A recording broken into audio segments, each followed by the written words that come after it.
বিসমিল্লাহির রহমানির রহিম। পরম করুণাময় মেহেরবান আল্লাহর নামে শুরু করছি।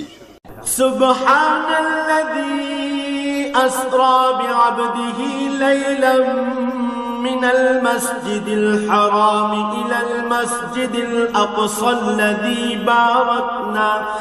الذي باركنا حوله لنريه من آياتنا إنه هو السميع البصير।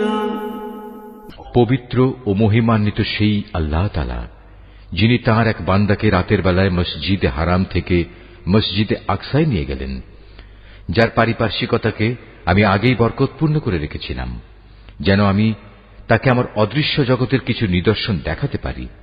মূলত সর্বশ্রোতা ও সর্বস্রষ্টা তো স্বয়ং তিনি।